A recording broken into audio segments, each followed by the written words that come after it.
பிரியமானவர்களே, இயேசு கிறிஸ்துவின் நேற்ற நாமத்தில் உங்களை வாழ்த்துகிறேன்.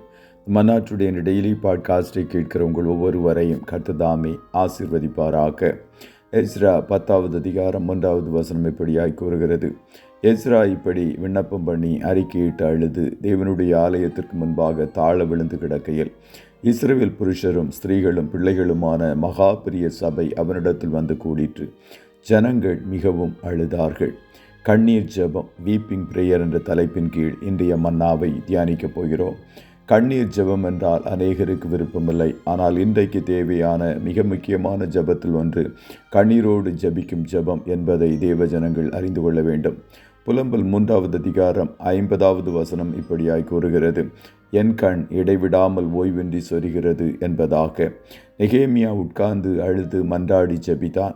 இப்படி ஜெபிப்பதற்கு பதிலாக இன்று சத்துரு ஜனங்களை வஞ்சித்து அழுது ஜெபிக்க தேவையில்லை, மாறாக சிரிப்பு ஊழியம் செய்வோம் என்று வெறும் சிரிப்பை மாத்திரம் முக்கியத்துவம் செய்கிற ஊழியக்காரர்களை சத்துரு ஏவுகிறான். ஆகையால் தான் அப்போஸ்தலனாகிய பவுல் கொரிந்து சபைக்கு எழுதும் போது சொல்லுகிறார், தேவனுக்கேற்ற துக்கம் பின்பு மனஸ்தாபப்படுகிறதற்கு இடமில்லாமல் இரட்சிப்பிற்கு ஏதுவான மனம் திரும்புதலை உண்டாக்குகிறது, லௌகீக துக்கமோ மரணத்தை உண்டாக்குகிறது என்பதாக.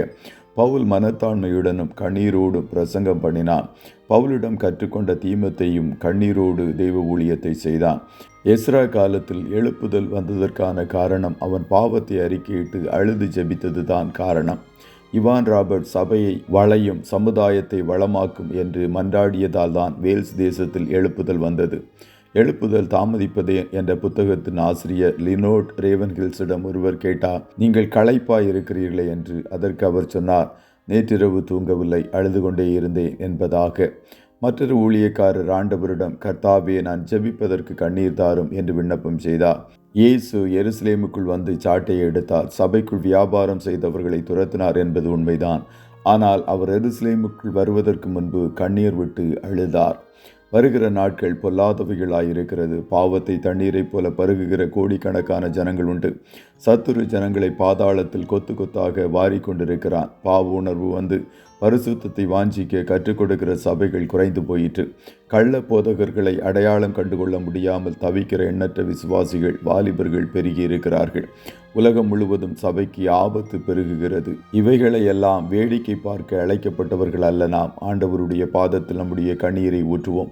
அப்பொழுது கர்த்தர் மிகப்பெரிய எழுப்புதலை தேசங்களில் அனுப்புவார். கர்த்தர் உங்கள் ஒவ்வொருவரையும் ஆசீர்வதிப்பாராக. ஜெபம் செய்வோமா? நல்ல தகப்பனே, உம்மை நன்றியோடு துதிக்கிறோம்.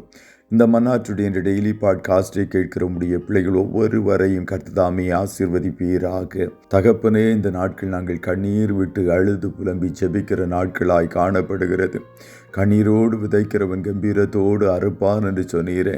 கண்ணீர் என்ற விதையை நாங்கள் உம்முடைய சமூகத்தில் விதைக்கத்தக்கதாய் உம்முடைய பிள்ளைகள் ஒவ்வொருவருக்கும் கர்த்தர் கிருபை பாராட்டுவீராக.